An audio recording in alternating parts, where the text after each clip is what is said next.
He sat in the corner booth of a crowded diner, the kind of place where the smell of coffee lingered long after closing time. His tailored suit looked out of place against the chipped red vinyl seats and flickering neon lights. Everyone knew him, or at least they thought they did. Daniel Carrington, the self-made millionaire, the man who turned a garage startup into an empire. But tonight, his laughter wasn't warm or inspiring. It was cold, mocking, because in front of him stood a waitress who didn't quite fit into the rhythm of the world around her. Her name tag read Elena.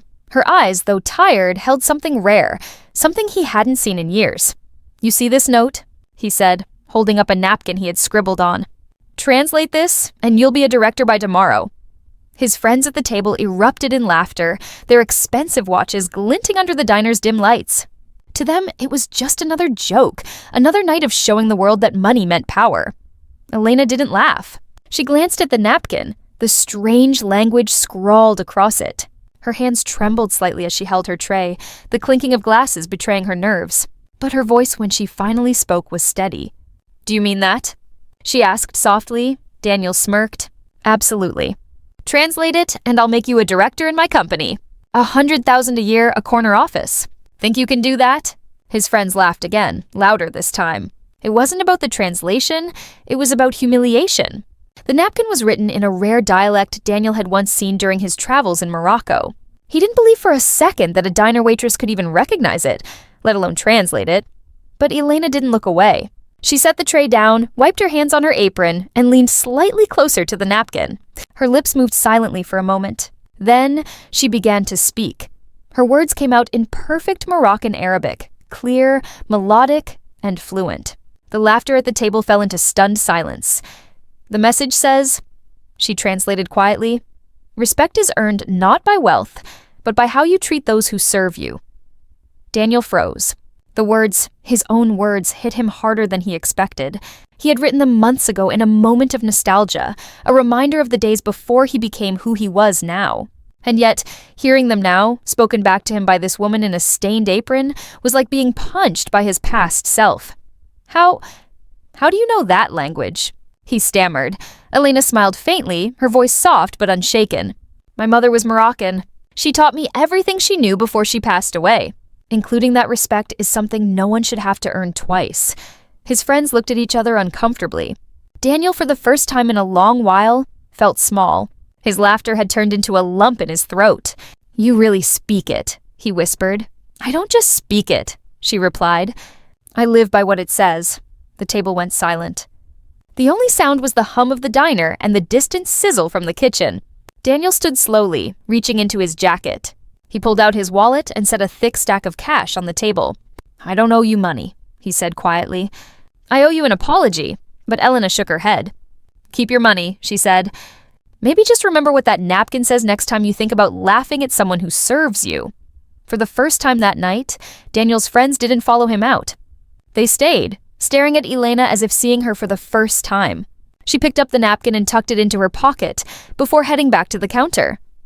That moment, though brief, was the turning point for both of them. The next morning, Daniel couldn't shake the feeling of shame that clung to him. The memory of Elena's voice haunted him, steady, fearless, filled with truth. He drove back to the diner, hoping she'd be there. But the manager told him she'd quit that morning. No notice, no explanation. Just gone. For days he searched. He had contacts, influence, access to almost anything money could buy. But he couldn't find her. It was as if she had vanished. Weeks later, while visiting a charity event hosted by an international language foundation, Daniel stopped in his tracks. On stage, giving a speech about empowering underprivileged women through education, was Elena. She wore a simple blue dress, her hair tied back, her voice strong and filled with conviction. "Because the world doesn't change when the rich give money," she said. "It changes when the poor are given respect, opportunity, and the courage to believe they are enough." When she finished, the hall erupted in applause. Daniel, standing at the back, felt something stir in him, a strange mix of pride and humility. After the event, he approached her quietly. "You were right," he said. "About everything." Elena looked at him, recognition flickering in her eyes. "You found me?" "I've been trying to make sense of that night," he admitted. "I thought I was teaching you a lesson about ambition. But it turns out you taught me one about humanity."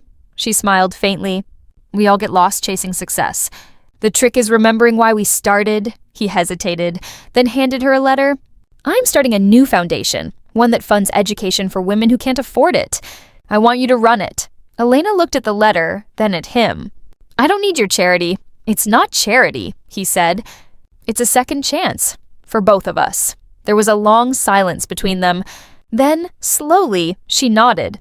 Months later, Elena's face appeared on magazine covers, not as a waitress, but as the director of the Carrington Initiative for Global Education. Her story went viral, not because of the millionaire who mocked her, but because of the woman who silenced him with truth. And Daniel? He changed too. He still wore the same suits, still ran his empire, but there was something different about him now. Whenever he saw a waitress, a janitor, a driver, anyone who served, he looked them in the eye and said, "Thank you," because sometimes one sentence, one translation, can change not just a language, but a life. And the napkin, the same one from that night, still sits framed in his office. Beneath it, engraved on a small golden plate, are the words that changed everything.